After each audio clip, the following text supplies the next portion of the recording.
syukur alhamdulillah, marilah sama-sama kita ucapkan kehadirat Allah SWT yang mana telah memberi kita kesehatan sehingga kita masih bisa bersama-sama untuk berkumpul di perpustakaan kita ini dalam acara aksi nyata praktek baik oleh Bu Nikman dengan judul Diseminasi Budaya Positif.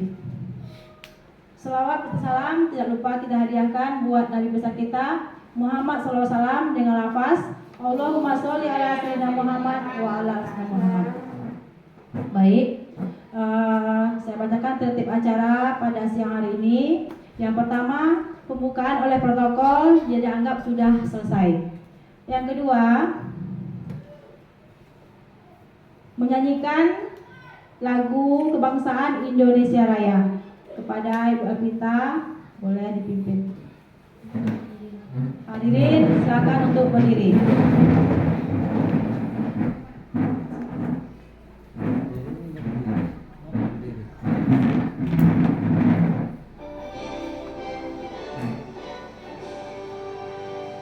Indonesia, tanah airku, tanah tumpah darahku. Di sanalah aku berdiri, jadi pandu ibuku. Indonesia, kebangsaanku, bangsa dan tanah airku. Marilah kita berseru, Indonesia bersatu. Hiduplah tanahku, hiduplah negeriku, bangsaku, rakyatku semuanya. Bangunlah jiwanya, bangunlah badannya untuk Indonesia Raya. Indonesia Raya, merdeka, merdeka, tanahku, negeriku yang ku cinta. Indonesia Raya, merdeka, merdeka, hiduplah Indonesia Raya. Indonesia Raya, merdeka, merdeka, tanahku, negeriku yang ku cinta. Indonesia Raya, merdeka, merdeka, hiduplah Indonesia Raya. Hadirin, silakan duduk kembali.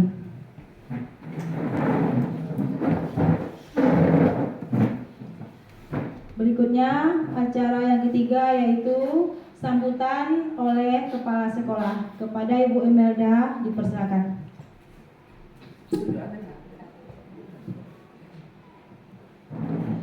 Bismillahirrahmanirrahim. Assalamualaikum warahmatullahi wabarakatuh.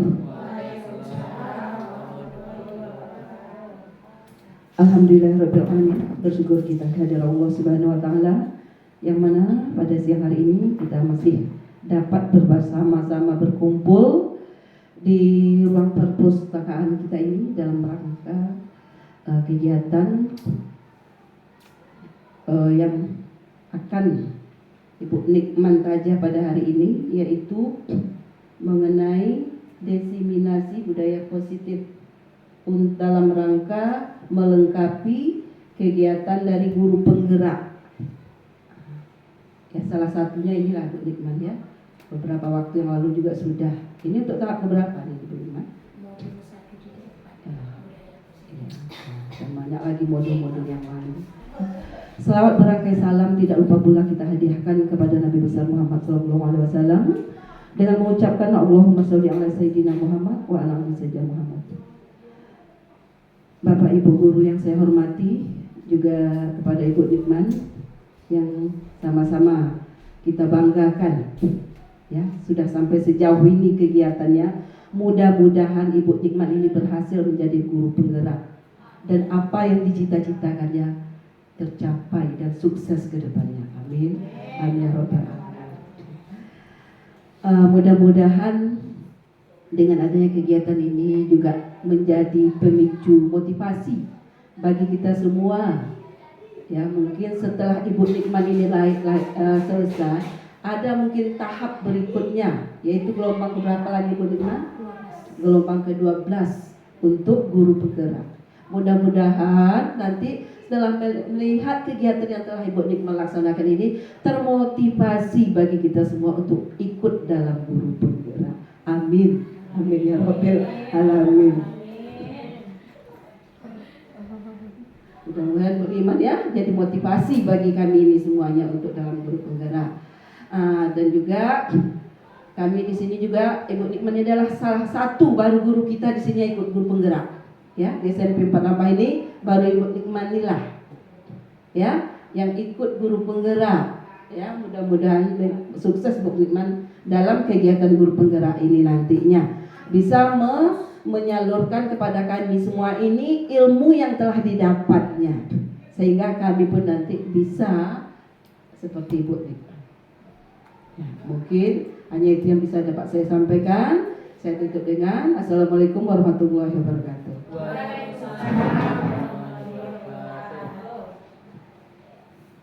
Terima kasih kami ucapkan kepada Ibu Imelda. Selanjutnya agar acara ini berjalan dengan lancar, sukses sampai akhir nanti, kita dengan doa. Kepada doa kami minta kesediaan dari Ustadz Dasri. Kepada Ustadz kami persilakan. Doa apa? Doa aku namanya Sukses, kelancaran. Ini adalah Depan.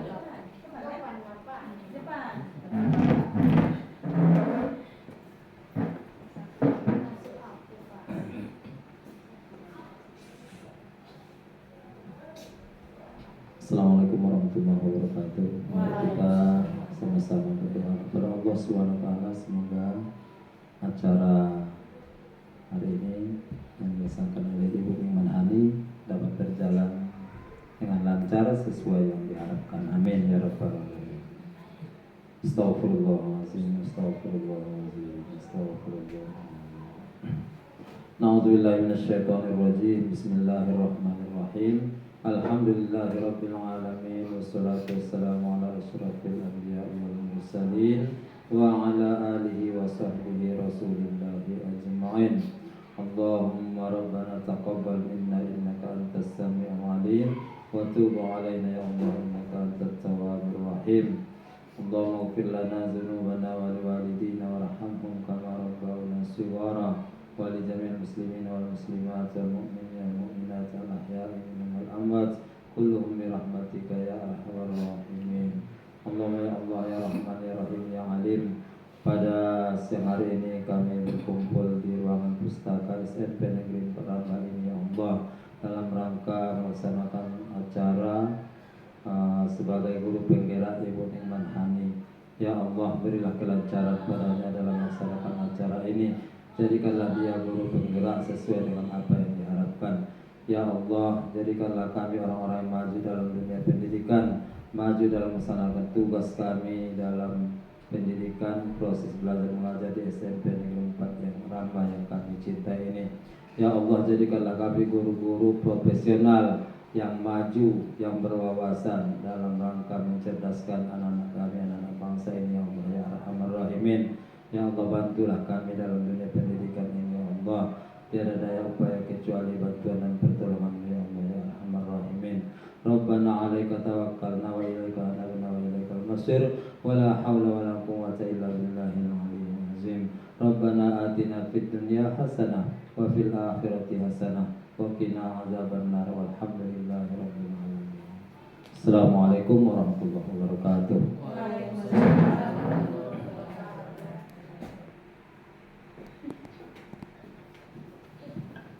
Terima kasih kepada Ustadz Dasri sudah memandu doa. Semoga acara praktek baik oleh Bu Nikman pada siang hari ini berjalan dengan lancar. Amin ya rabbal alamin. Selanjutnya masuk ke acara inti, yaitu pembeberan atau pembahasan tentang aksi nyata praktek baik diseminisasi budaya positif oleh Bu Nikman.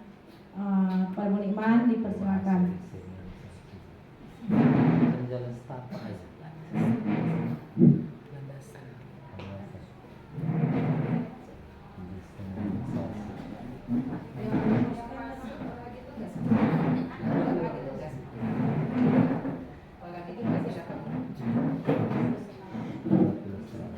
Bismillahirrahmanirrahim.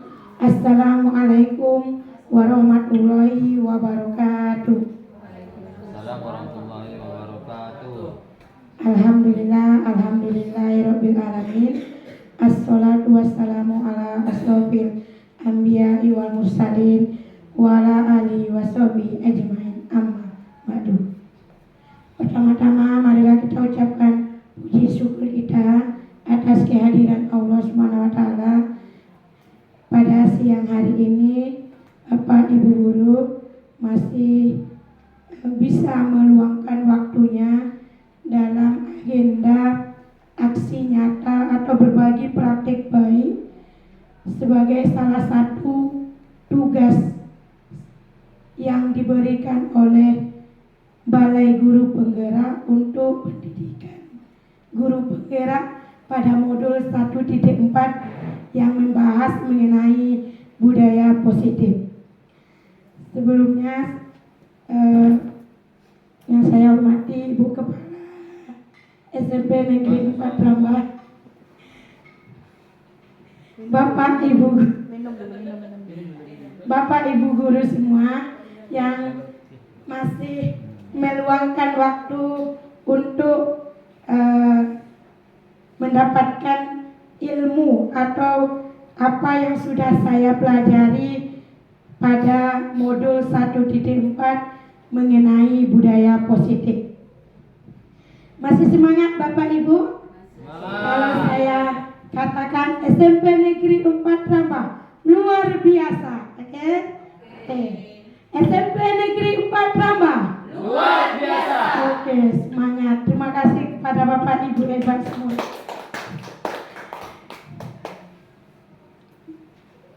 Baik, masuk kita ke materi, yaitu modul 1.4 aksi nyata berbagi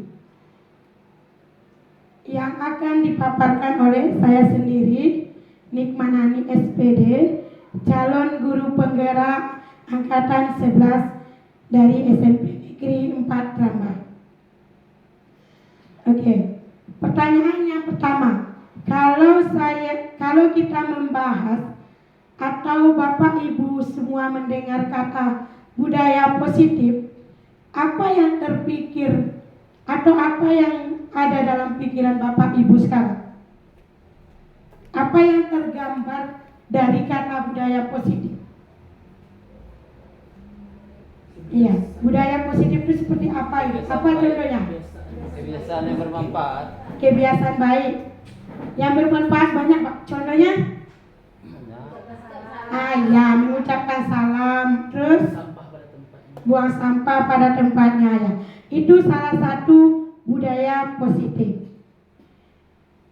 Pertanyaan pemantiknya, menurut pertanyaan ini, apakah Bapak Ibu setuju atau tidak? Apakah hukuman itu dapat mendisiplinkan anak? Oke, kita lihat hukumannya.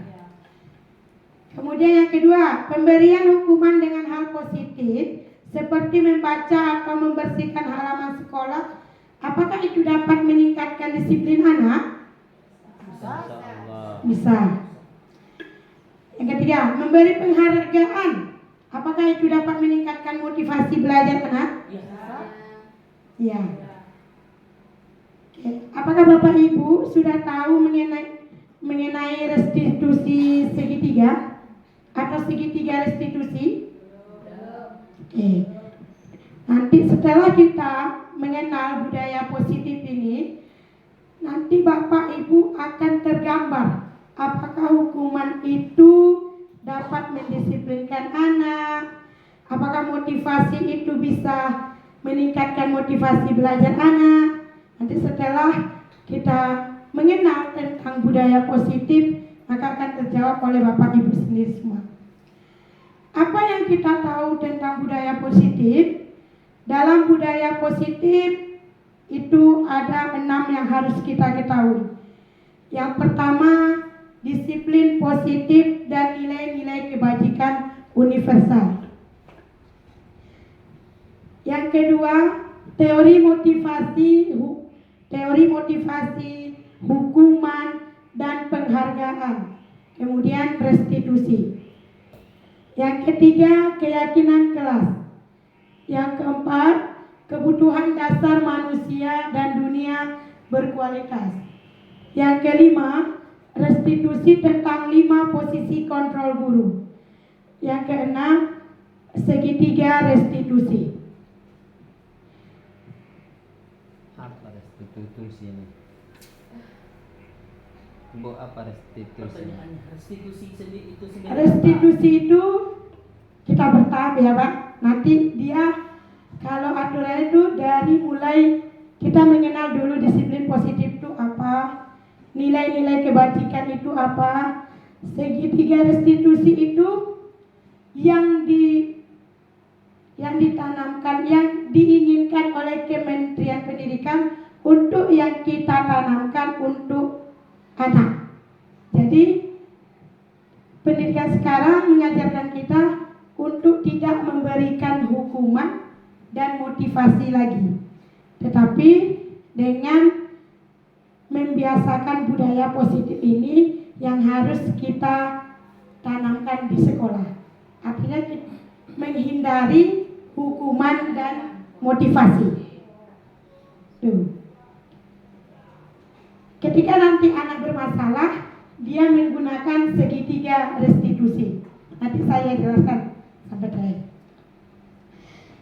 Lanjut, Bapak Ibu.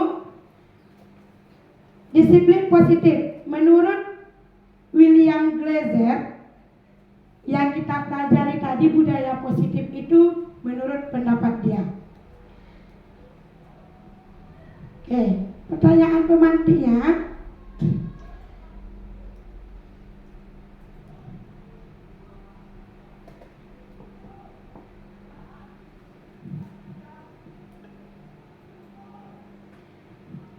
Budaya positif. Apakah di sekolah kita ini ada salah satu contoh budaya positif yang kita tanamkan? Ada. Contoh mungkin membuang sampah pada tempatnya. Kebersihan.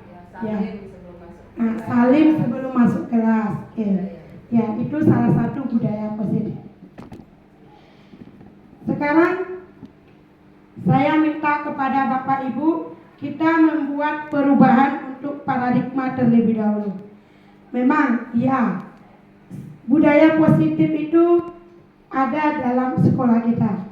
Akan tetapi mungkin tidak terlalu kita tanamkan lagi kepada siswa.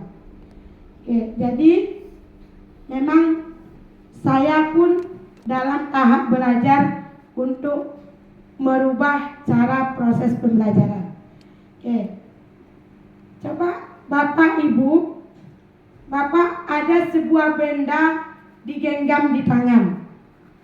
Benda itu boleh dengan temannya.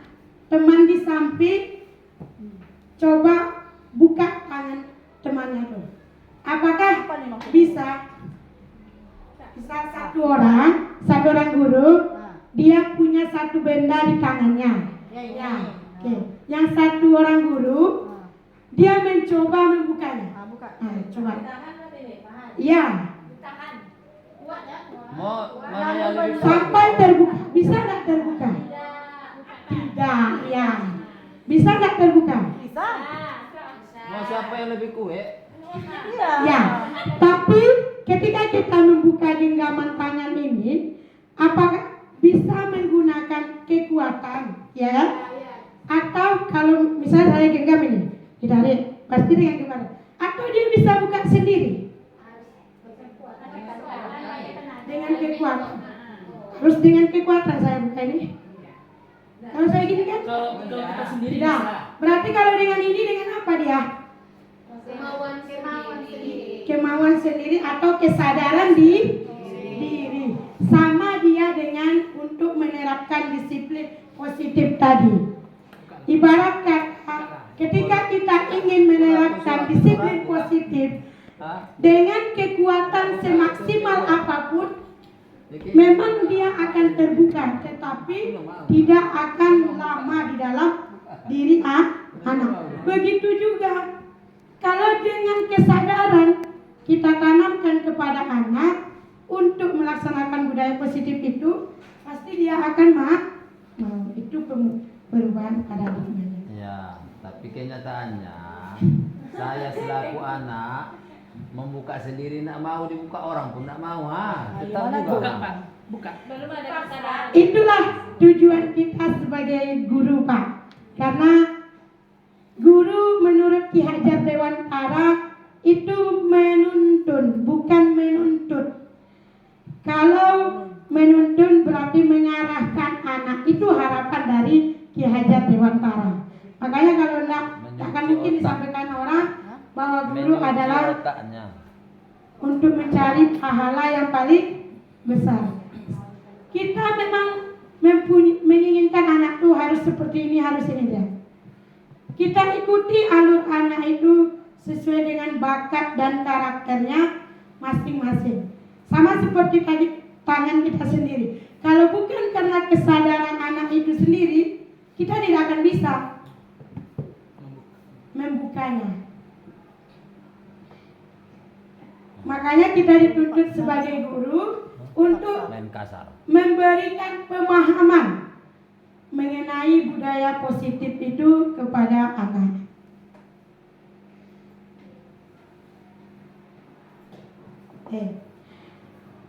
Apa itu disiplin? Apa makna disiplin?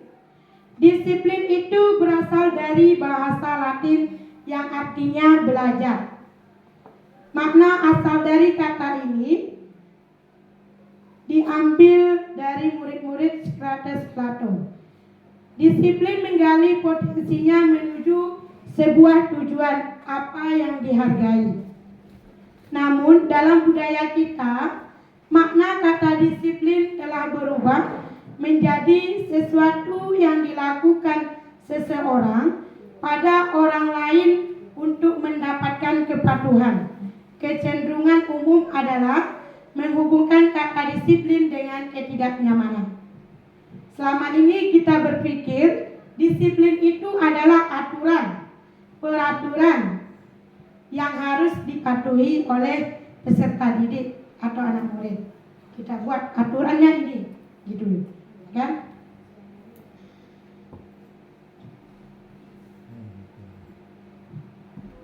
Nilai-nilai kebajikan adalah sifat manusia yang merupakan tujuan mulia yang ingin dicapai setiap individu. Kita membuat disiplin itu memiliki tujuan. Misalnya, tidak boleh datang terlambat, ya kan? Tujuannya biar anak tepat waktu.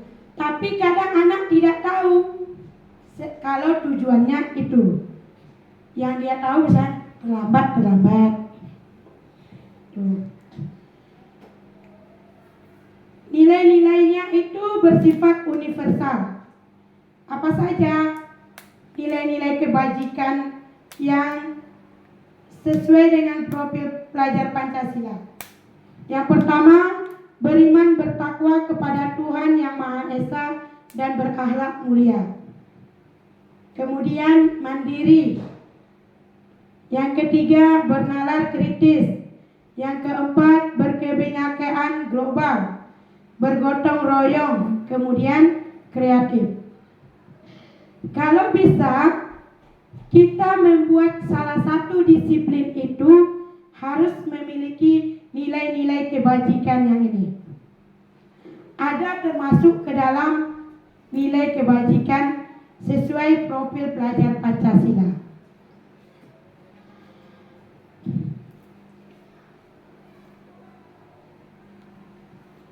Mungkin Bapak Ibu ada juga sedikit mengetahui tentang kurikulum merdeka kita yang menuntut kita untuk menanamkan profil pelajar Pancasila itu kan. Memang mungkin untuk pertamanya sulit untuk kita terapkan, namun mau tidak mau kita harus mengikuti perkembangan dunia pendidikan sekarang. Yang kita sebagai guru harus dituntut untuk menanamkan profil pelajar Pancasila itu kepada siswa-siswi kita. Lanjut, masuk mengenai teori motivasi perilaku manusia. Saya ingin bertanya kepada Bapak Ibu semua. Apakah Bapak Ibu semua dalam proses pembelajaran atau ketika memberikan di dalam kelas ada atau tidak memberikan motivasi? Pasti ada. Motivasinya itu dalam bentuk apa?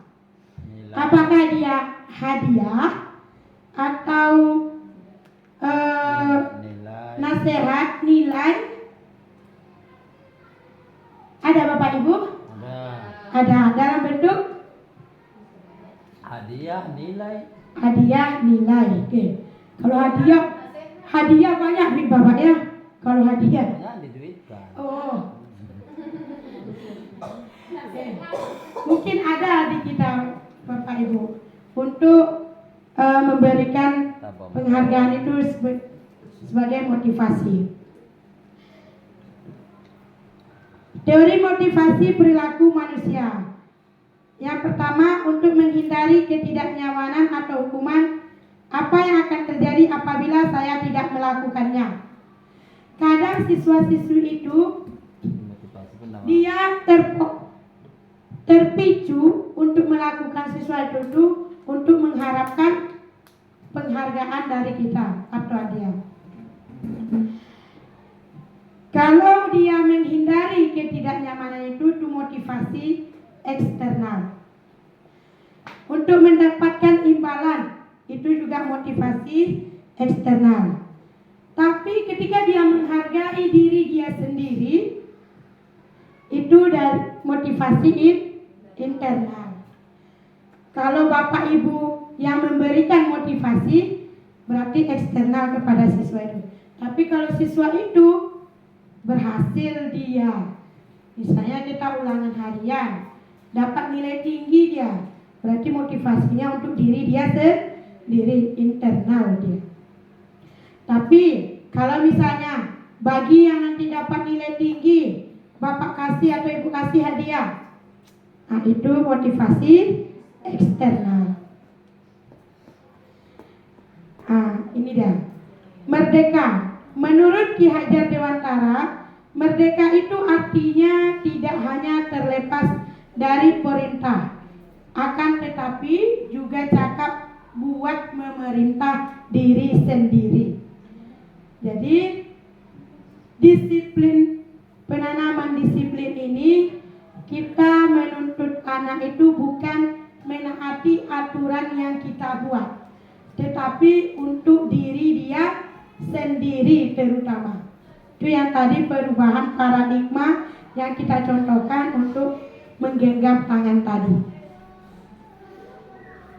Kalau siswa itu sudah mampu untuk memerintah atau memimpin dirinya sendiri, dia akan tahu tujuan hidup dia itu seperti apa yang harus akan dilakukannya. Apakah perbuatan dia seperti ini mencerminkan kepribadian dia yang baik atau tidak?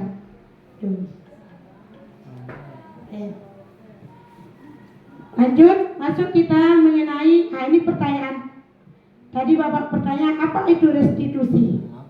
Nah, ini dia. Apa itu restitusi? Ini dia.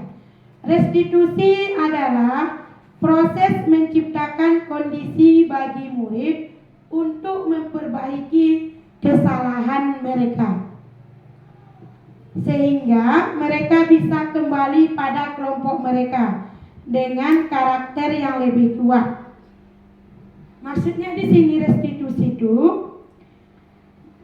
siswa itu sendiri yang mengkondisikan diri dia sendiri. Kesadaran tadinya. Ya, kesadaran tadi.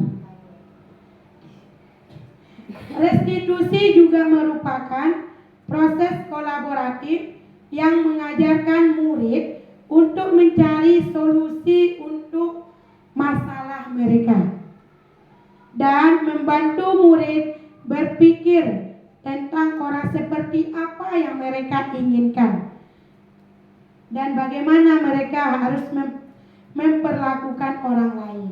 Nah, ini dia restitusi. Artinya ke diri siswa. Kita memberikan pemahaman kepada siswa dia itu seperti apa agar dia bisa menyelesaikan dirinya sendiri.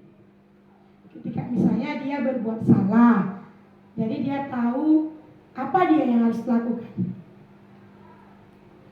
Kita hanya mengarahkan dia apakah kesalahan dia itu sesuai dengan nilai-nilai kebajikan yang tadi. Apakah yang dia lakukan itu sesuai dengan aturan sekolah yang sudah kita buat? Atau misalnya sesuai dengan aturan keyakinan kelas atau kesepakatan kelas yang dibuat di kelas masing-masing? Nah, itu dia.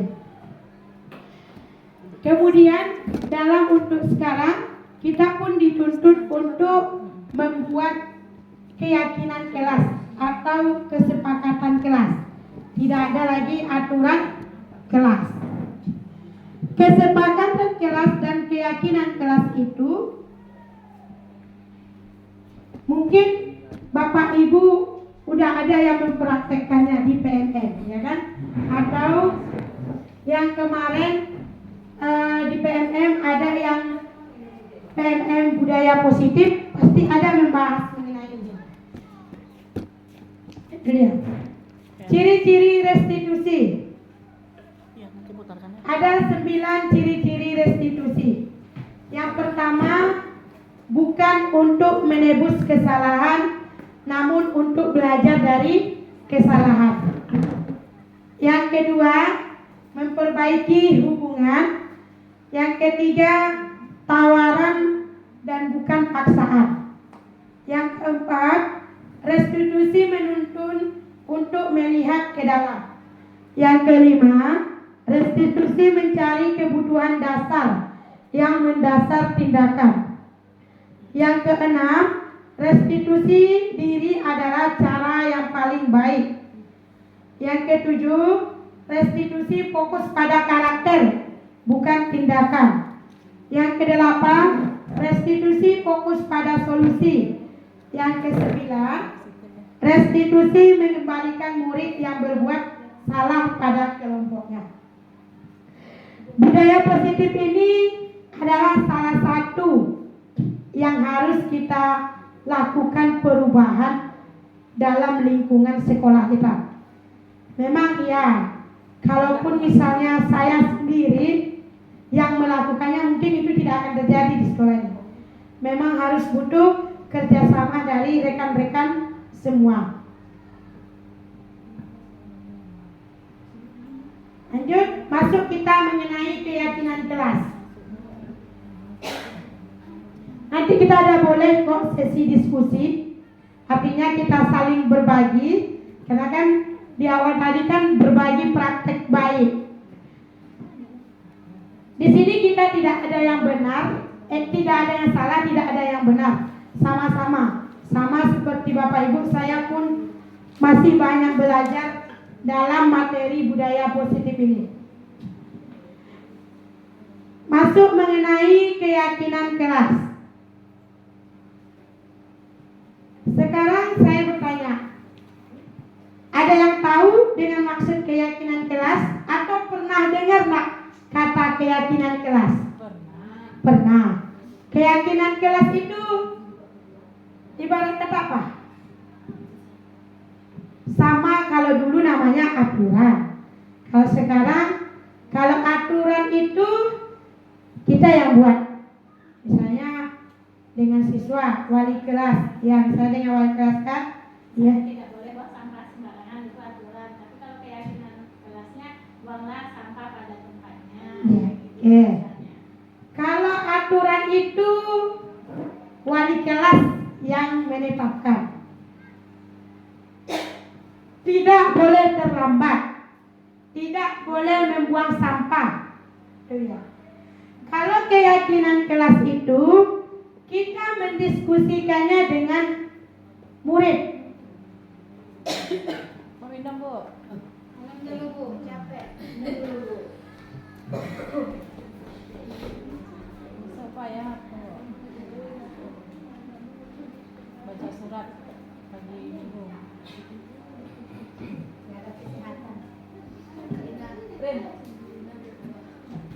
Oke, baik, lanjut Bapak Ibu. Kenapa tidak aturan saja? Kenapa harus keyakinan kelas namanya? Kenapa tidak aturan namanya? Kenapa harus keyakinan kelas?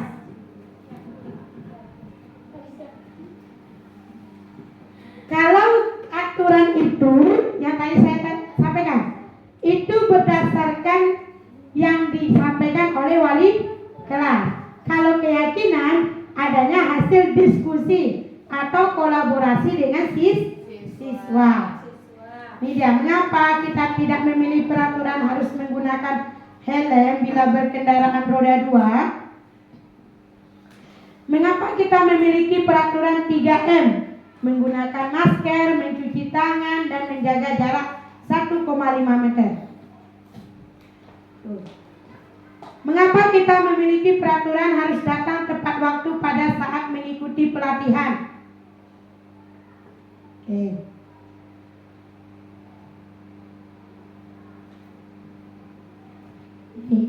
Budaya positif itu, ini dia langkahnya yang harus. Peraturan kelas, keyakinan kelas, lingkungan positif, baru terjadi yang budaya positif.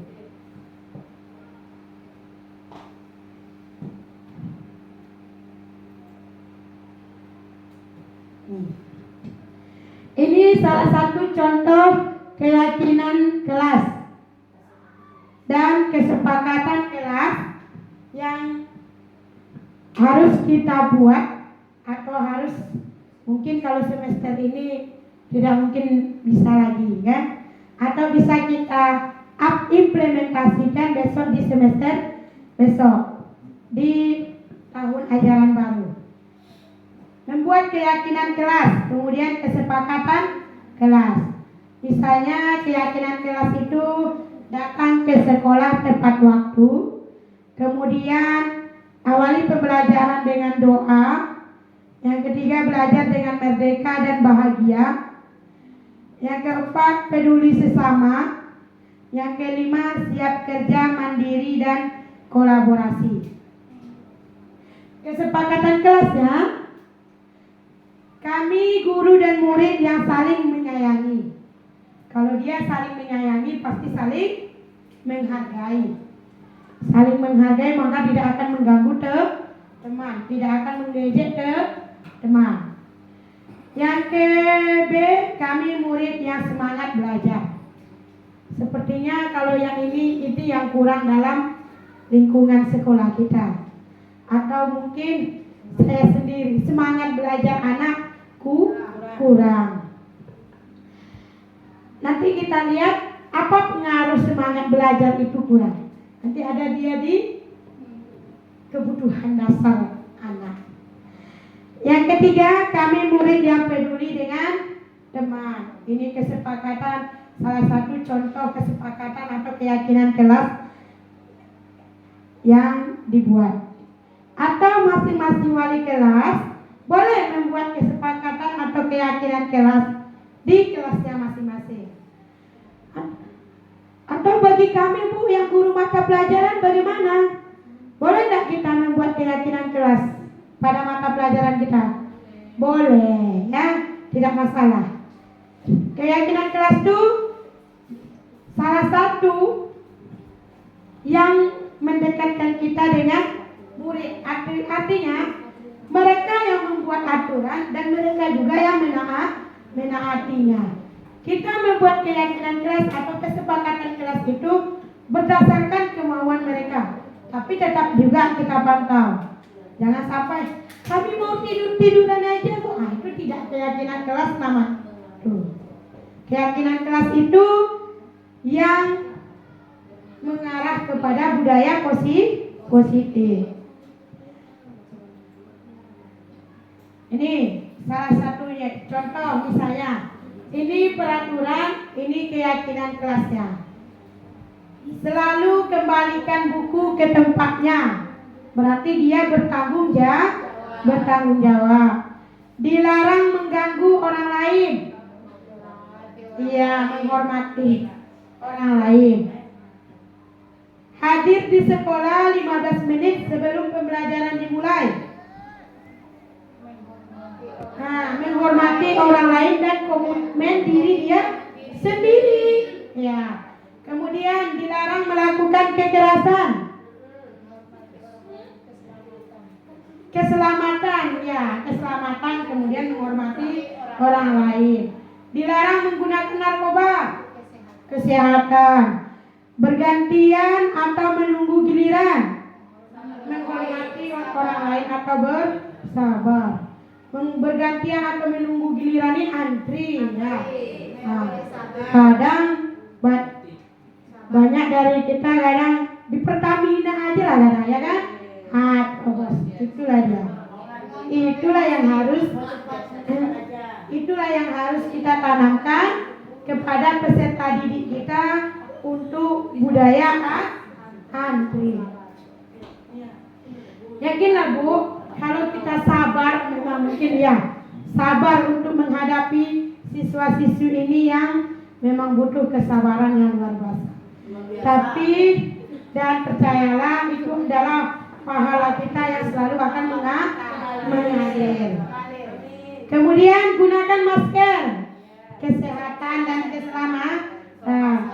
Jangan berlari di kelas atau koridor. Keselamatan atau keamanan.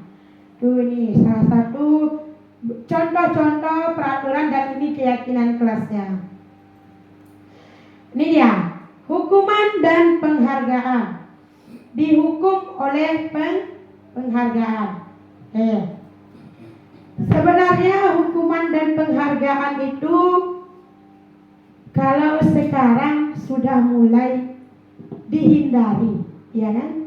Apalagi yang namanya penghargaan. Makanya tidak dibolehkan lagi juara 1, juara 2, ya tidak digunakan lagi. Karena tetapi apresiasi kalau tidak salah namanya. Iya. Pengaruh jangka pendek dan jangka panjang. Penghargaan menghukum. Penghargaan mengurangi ketepatan. Penghargaan tidak efektif. Penghargaan merusak hubungan. Dihukum oleh penghargaan. Penghargaan menurunkan kualitas. Penghargaan mematikan kreativitas. Penghargaan mengurangi motivasi intrinsik. Nih, tindakan guru. Ini misalnya salah satu. Apakah dia hukuman atau konsekuensi? Kalau dia hukuman berarti lawannya konsekuensi. Tindakan guru misalnya mencatat 100 kali di dalam buku kalimat, saya tidak akan terlambat lagi karena terlambat ke sekolah. Itu merupakan hukuman. Lari mengelilingi lapangan basket 2 kali karena terlambat. Itu hukuman. Murid diminta push up karena tidak menggunakan masker. Hukuman. Menggantikan kertas tugas teman yang telah dicoret-coret. Konsekuensi. Kenapa bisa konsekuensi? Tanggung jawab. Iya, tanggung jawab karena dia yang merusak kertas temannya. Oke. Membersihkan tumpahan air di meja tulis karena tersenggol pada saat belajar. Konsekuensi. Murid disuruh untuk mengenakan sepatu seharian di sekolah karena tidak Ini mungkin dibuka sepatu ini kalau nggak salah ya.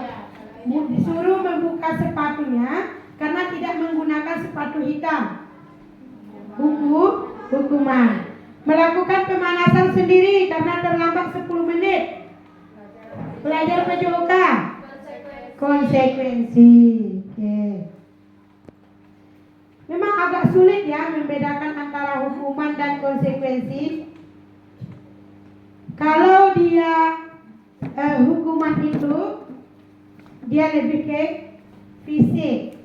Tapi kalau dia motivasi itu diri dia sendiri yang memperbaiki kesalahan itu sendiri. Nih, perbedaan hukuman dan konsekuensi. Nih, hukuman itu sesuatu yang menyakitkan harus terjadi. Kalau konsekuensi sesuatu harus terjadi. Membuat anak sakit fisik maupun hati untuk jangka waktu lama. Kemudian anak membenci kedisiplinan, paksaan kalau hukuman itu. Kemudian mendorong anak menyakiti diri sendiri, konsep diri yang buruk.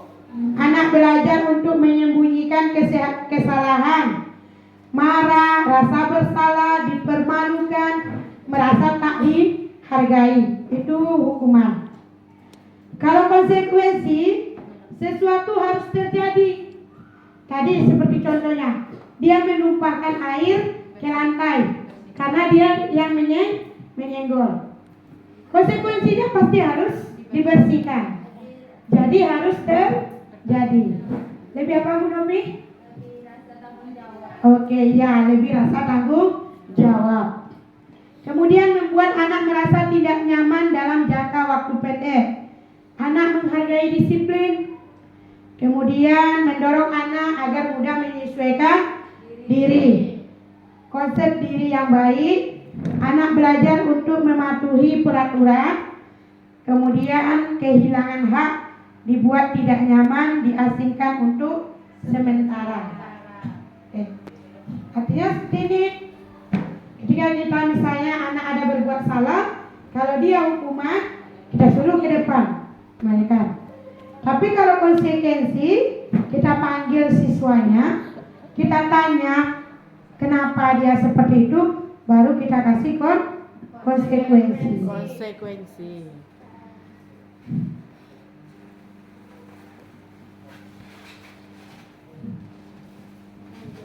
Dah, lanjut masuk kitab selanjutnya. Ini ada identitas gagal, ini berbentuk hukuman. Ini yang disiplinnya, konsekuensinya, kemudian restitusinya. Kalau dia hukuman tadi, sesuatu yang menyakitkan. Kalau konsekuensi harus terjadi. Restitusinya dia merupakan pilihan. Tadi restitusi itu bagaimana siswa itu bisa menyesuaikan dengan diri dia sendiri. Nih. Kemudian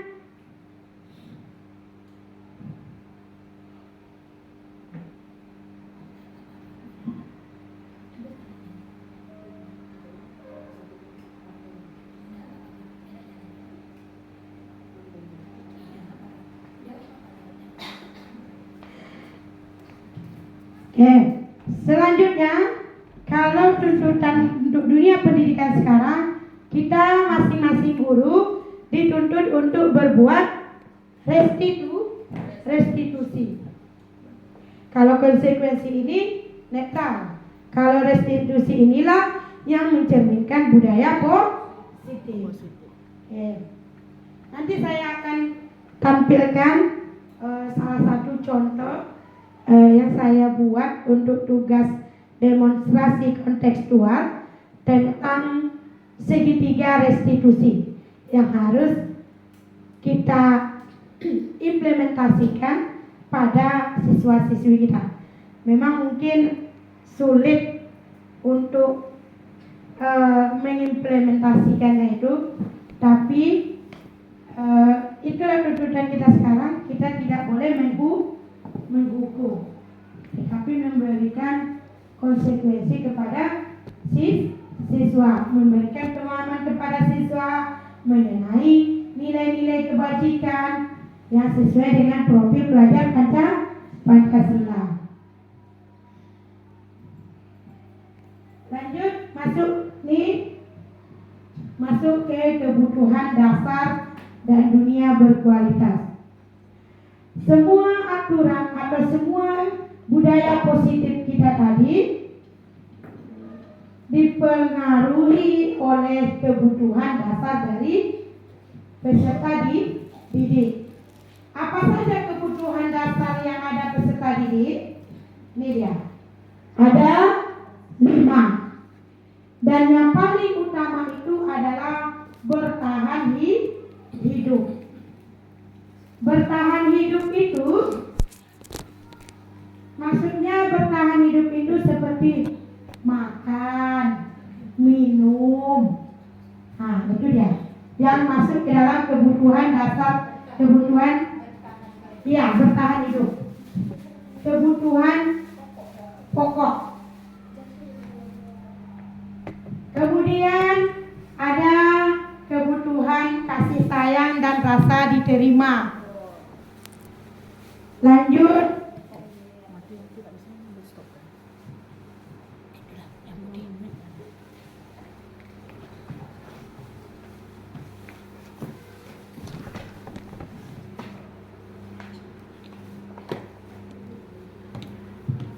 Kebutuhan bertahan hidup itu bersifat fisiologis. Artinya kita kalau untuk bisa bertahan hidup ada makan, minum, rumah, kesehatan. Kalau kita tidak sehat, apakah kita bisa bertahan hidup? Kan tidak bisa. Jadi kebutuhan itu lebih kepada, biasanya kalau kebutuhan bertahan hidup ini lebih ke orang tua peserta didik. Kemudian ada kasih sayang dan rasa diterima. Kasih sayang dan rasa diterima ini merupakan kebutuhan psikologis. Kebutuhan ini ingin disayang, ingin diperhatikan. Mungkin kalau untuk siswa-siswi kita itu mungkin agak kurang kebutuhan kasih sayang, ya. Atau mungkin sebab ada 1-2 yang mungkin tidak, atau kemungkinan banyak semua itu. Rasanya kalau dia siswa-siswinya itu membuat aktivitas di luar sana itu, kita misalnya mengajar, kita menerangkan ini, dia ada aja mau ingin diperhatikan. Kemudian ada kebutuhan penguasaan. Kebutuhan penguasaan ini berhubungan dengan kekuatan untuk mencapai sesuatu. Ini dia ingin diakui prestasinya atau diakui keterampilannya. Kan ada sesuatu seperti itu tuh. Dia mau dibilang aku hebat, aku ada yang seperti itu. Kemudian ada yang kebebasan, bebas maunya, ya kan? Bebas itu kebutuhan akan kemandirian, otonomi yang mengendalikan arah hidup seseorang. Kemudian ada yang kesenangan. Kesenangan ini yang mencari kesenangan. Kalau kita misalnya menerangkan kepada sesuatu, dia ada aja lari aja atau berkelahi aja. Kemudian apa yang dia punya? Kesenangan. Ini 5 kebutuhan dasar yang ada pada diri manusia atau diri kita peserta didik. Dari ke-5 ini, yang tugas kita sebagai guru yang mana? Ada berapa tugas kita di situ untuk kebutuhan ini? Kasih sayang, penguasaan, kesenangan, kebebasan. Ada 4 yang harus kita tanamkan kepada peserta didik. Orang tua itu hanya bertahan hidup.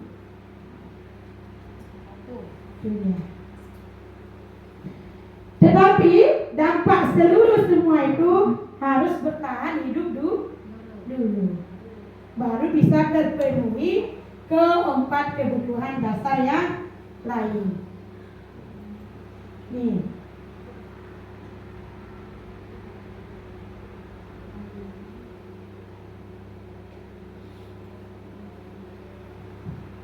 Oke, coba ini ada contohnya. Salah satu contohnya. Kebutuhan apa di sini yang perlu? Yang pertama, ibu guru bilang, aku tidak boleh bersenandung sewaktu mengerjakan tugas. Katanya, kelas harus tenang, tidak ada suara. Padahal kan aku suka dan senang bernyanyi. Kebutuhan apa di sini? Kesenangan. Oke, baik. Ibu guru tidak menyapaku hari ini, padahal aku pakai jepit rambut yang baru. Perhatian atau kasih sayang? Iya, kasih sayang. Kemudian aku bosan, masa belajarnya cuma duduk-duduk aja dengan ibu guru aja. Kebebasan, ya. Aku sebel, gambarku tidak rapi, malah ibu guru nunjukin ke teman-temanku di depan kelas. Kekuasaan Apa? Penguasaan. Ya, oke. Kadang tanpa kita sadari ada sesuatu yang seperti itu, ya Bapak Ibu? Ada. Kayak misalnya dia kayak kelas 8 lah, kita kasih contoh. Party. Atau ada di sama Bapak Ibu guru dia tenang. Misalnya dia mendengarkan gitu. Tetap dia cari perhatian. Ya. Dia selalu mencari kebebasan, kesenangan. Ingin diperhatikan. Banyak dia ya. Kekuasaan ya juga. Kekuasaan. Semuanya. Bertahan hidup dan gak berarti. Bertahan hidup kita Yang duanya. Oke, itu dia. Berarti kebutuhan dasar tadi ada 5, tapi yang paling penting utamanya adalah bertahan hidup. Nah, lanjut, masuk kita. Masih semangat Bapak Ibu? Oke. Masuk kita tentang 5 posisi kontrol kita sebagai guru.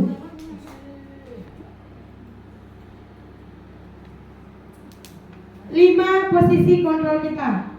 Sekarang Bapak Ibu semua coba kalau ditanya ketika melihat siswa apa ketika bersalah, saya akui saja. Kalau saya lebih sering mempraktekkan menghukum. Kalau saya, karena saya sebelumnya belum bisa mengaplikasikan yang sudah saya dapatkan. Lebih cuman sekarang saya belajar untuk tidak menghukum kembali lagi. Karena kita tahu sendiri hukuman itu tidak boleh. Ada 5 posisi kontrol seorang guru. Yang pertama sebagai penghukum, yang kedua pembuat merasa bersalah, yang ketiga sebagai teman, yang keempat pemantau, yang kelima manajer. Nanti Bapak Ibu nilai dari kelima-lima ini apa perbedaannya, dan coba lihat diri Bapak Ibu sendiri. Apakah Bapak Ibu sendiri sudah ada di dalam 5 posisi kontrol guru ini, atau kadang jadi ini, kadang jadi ini gitu. Kadang kan kita ketika dengan siswa bisa kita kadang sebagai penghukum, bisa kadang kita sebagai teman, bisa kita sebagai pemantau. Kita lihat, kalau dia penghukum, guru itu berbuat apa? Nih, menghardik, menunjuk-nunjuk, menyakiti, menyindir. Itu dia kalau sebagai penghukum. Kalau membuat merasa bersalah, berceramah dan mengatakan seharusnya kamu seperti ini. Ibu kecewa dengan kamu. Kalau ada kata-kata seperti itu, berarti bapak ibu guru sedang berada di posisi berbuat merasa bersalah. Kalau sebagai teman, membuatkan alasan untuk muridnya. Kalau pemantau, menghitung dan mengukur. Kalau manajer, mengajukan pertanyaan-pertanyaan. Saya ada nih, siswa nih, dia datang terlambat. Kalau dia menghardik itu seperti ini.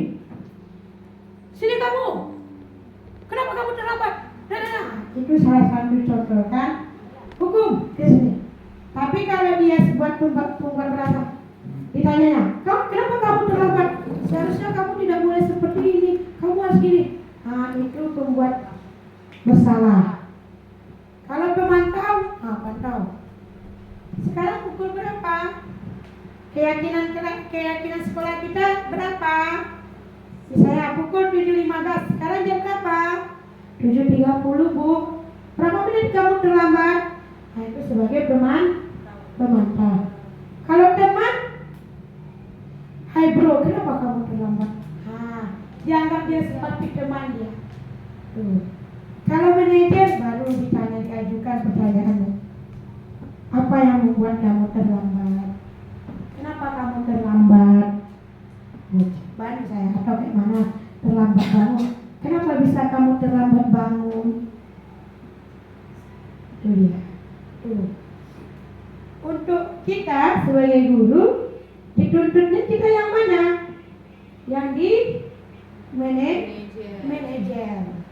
Itu dia. Manajer. Kemudian guru berkata nih, kalau kamu tidak melakukannya, awas ya, rasakan. Nah, itu kalau sebagai penghukum tadi. Kalau pembuat rasa bersalah, kamu seharusnya sudah tahu. Ibu lelah sekali memantau gitu. Kalau bagi yang misalnya belum piket kan, nah itu pembuat rasa bersalah. Kalau sebagai teman, ayolah lakukan demi ibu. Masa kamu tidak mau? Ingat, ibu pernah membantu kamu. Nah, itu sebagai teman. Kalau pemantau, apa peraturannya? Nah, ditanyakan kembali peraturan-peraturan yang sudah ada.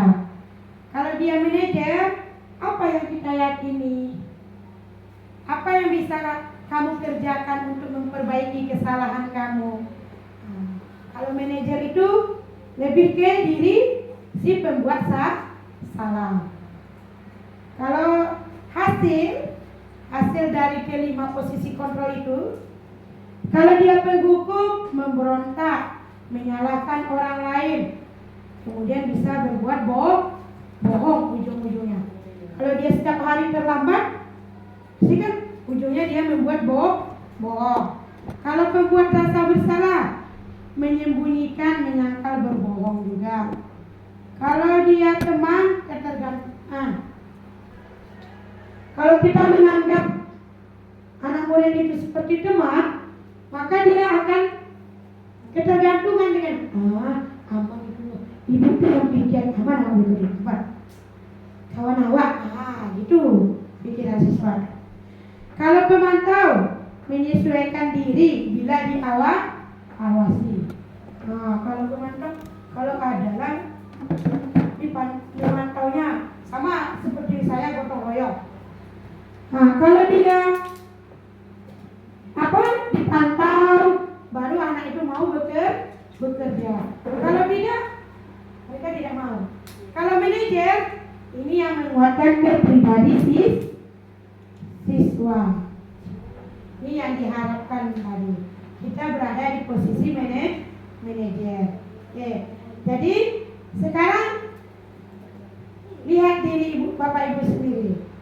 Boleh di posisi mana? Apakah posisi penghukum, membuat merasa bersalah, teman, atau kemudian manajer.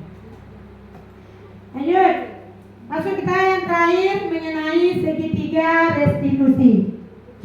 Ini yang untuk terakhir pada budaya positif. Apa itu segitiga restitusi? Ini dia. Segitiga restitusi itu adalah segitiga yang harus kita lakukan untuk menyelesaikan anak yang bermasalah, tidak dengan hukuman. Apa langkah-langkahnya yang harus kita lakukan? Yang pertama, validasi tindakan yang salah. Kemudian bentuk pertanyaannya seperti apa? Iya, kamu tentu punya alasan mengapa melakukan itu. Adakah cara yang lain efektif untuk mendapatkan apa yang kamu butuhkan? Itu bentuk salah satu contohnya. Kemudian menanyakan keyakinan anak beserta anak itu. Kita tanyakan kembali, apa nilai-nilai kebajikan yang telah kita sepakati pada keyakinan kelas.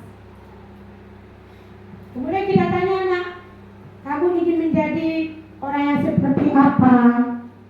Nah, itu berada pada langkah menanyakan keyakinan.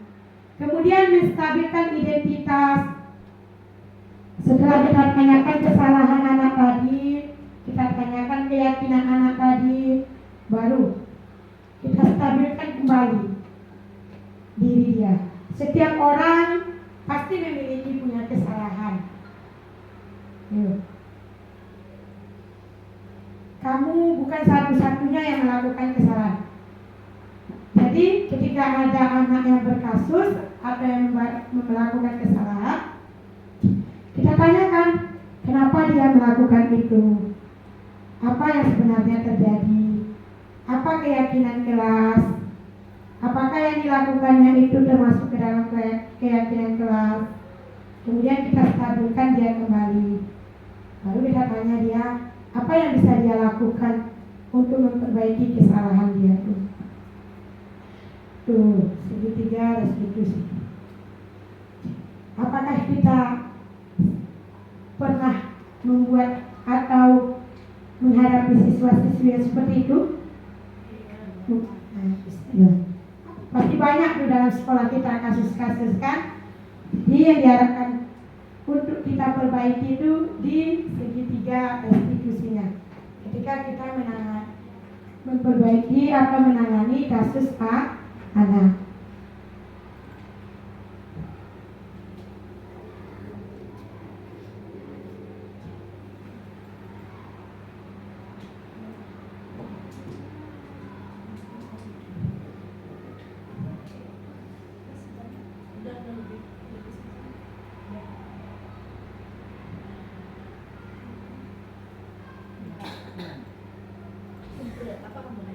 Oke, Bapak Ibu, ini ada satu tugas aja kita baca, nanti baru kita apakan apa kesimpulan dari percakapan ini.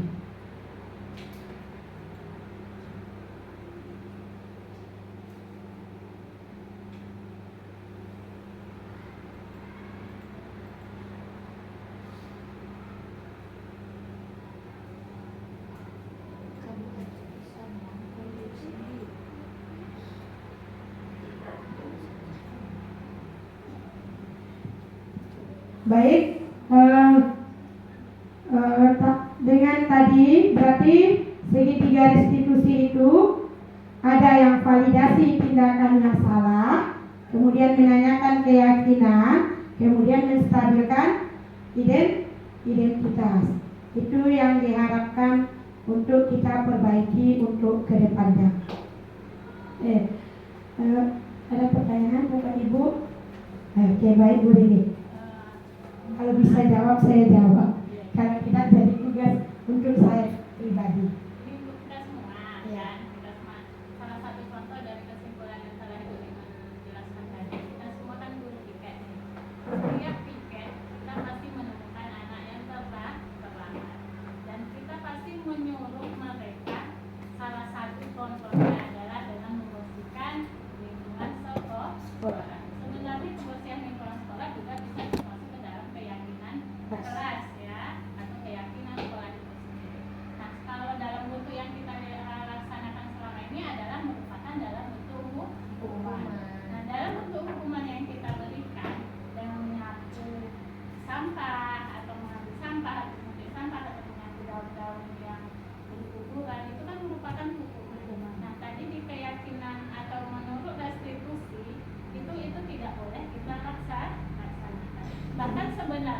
kita semua mungkin masing-masing pribadi kita bukan hanya hukuman yang kita berikan. Mungkin kita restitusi itu sudah ada kita laksanakan kan. Tapi si anak, mohon maaf terpaksa menyebut salah satu contoh anak. Itu anak kita Vivi, itu kan terlambat hampir setiap hari sampai 5 menit atau 10 menit. Bukan tidak kita tanyakan, bukan tidak restitusi itu, bukan tidak kita terangkan. Kita tanyakan apa alasannya kan? Yang terus menerus seperti itu. Nah kalau begitu, mulai hari besok karena itu sudah apa, kita tidak boleh lagi menyuruh anak menyampaikan itu kesimpulannya, menyuruh anak membersihkan dengan hukuman-hukuman seperti itu. Saya berikan coba memberi penjelasan seperti apalah menghadapi anak yang seperti itu. Dan kita yang sudah dijelaskan ini berarti tidak boleh lagi menyuruh anak apa, tidak boleh lagi menyuruh anak menyampaikan. Padahal bagi diri anak itu adalah hukuman, ya kan? Kalau saya nanti disuruh nyambut, saya sendiri pribadi sampai pernah bilang gini, kalau anak kenapa kalau saya perawat, kamu apa ibu suruh nyapu ya, nah tolong bersihkan bagian dapur. Kalau kamu terlambat terus, ibu alhamdulillah ibu bersih dapur ibu bilang gitu. Tapi kamu yang terlambat tuh kamu yang rugi, pelajaran kamu ketinggalan, kamu juga capek, itu pernah saya laksanakan. Tapi mereka ya mungkin kondisi lingkungan di rumahnya atau kita kan ya memang dengan alasannya seperti itu, mengantar adiknya lah dulu orang tuanya baru bisa ngantar dia gitu. Nanti saya bilang kalian yang cepat bangun nak, dia nanti yang mengantar lebih cepat ya, dengan kondisi rumah tangga masing-masing tadi ya. Jadi bagaimana menghadapi seperti itu kan? Dan bagaimana kita semua guru yang ada di sini mulai besok pagi tidak ada hukuman seperti itu. Apakah kita mampu? Karena kondisi anak kita yang seperti ini, mohon maaf, kondisi anak kita semuanya kita tahu seperti apa, dan latar belakang mereka pun masing-masing juga seperti apa. Karena kalau prakteknya mungkin kita bisa praktekkan masing-masing tentang restitusi itu, cuman di lapangan ini kejadian bisa. Oke, baik. Dia tidak semestinya kita menghilangkan hukuman itu, Bu. Tetapi ada misalnya tuh kalau misalnya dalam piket tidak bisa juga dihindari, ya tidak apa-apa berlaku. Tetapi di lain, misalnya kayak dalam tidak mengerjakan PR, kita suruh ini deh. Memang ya mungkin kita dengan kondisi siswa memang saya akui juga, itu kan yang mendasarinya tadi di kebutuhan dasar manusia tadi. Utamanya dia, apakah dia mungkin di situ kurang dengan kasih sayang, atau kalau memang 100% hilang dengan hukuman itu, ya tidak juga gitu. Tapi kita selalu memberikan pemahaman kepada sama yang kayak ibu ini contohkan tadi. Kalau kamu disuruh membersihkan labor ini, kamu yang ketinggalan pelajaran. Memang tergantung ke diri anak. Kita berusaha agar anak itu tidak terlambat dengan adanya yang harus kita lakukan tadi dengan segitiga restitusi tadi, dengan menanyakan tindakan dia. Memang ya saya akui, memang Pipi anaknya tadi memang hampir bisa dikatakan setiap hari terlambat.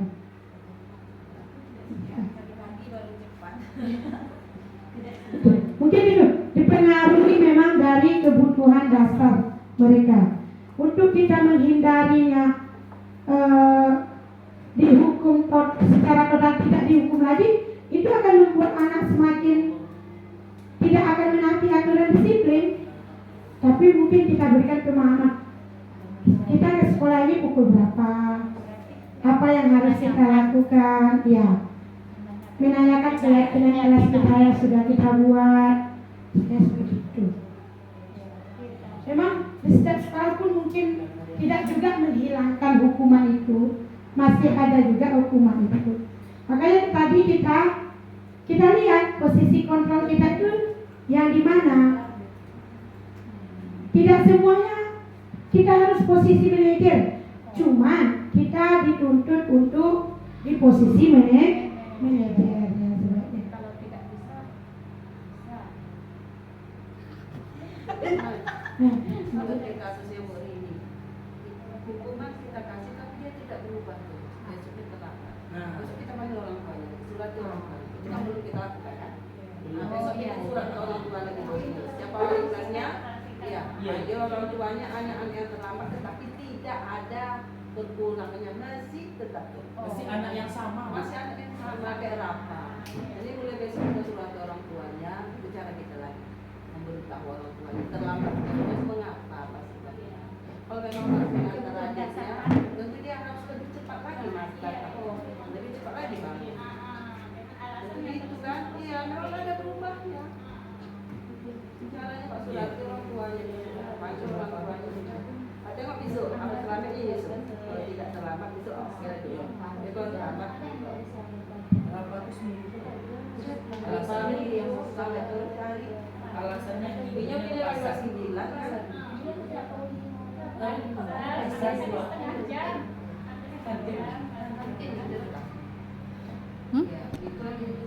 Udah.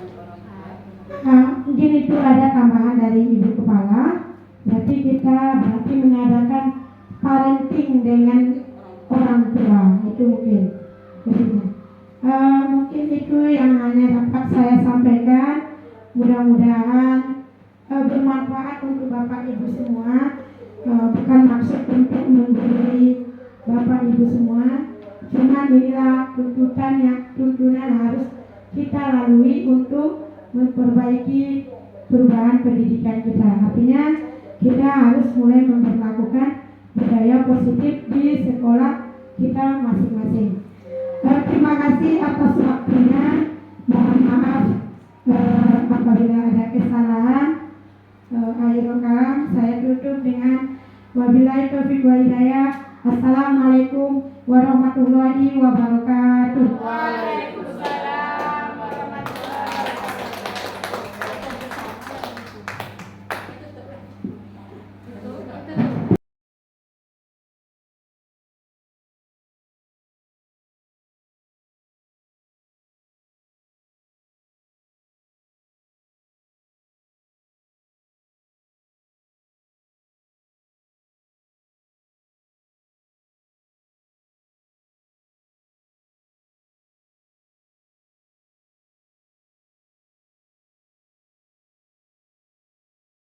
Perkenalkan, nama saya Arya Rahmanda dari kelas 7. Saya sangat senang mendapatkan bimbingan dari Bu Dikman.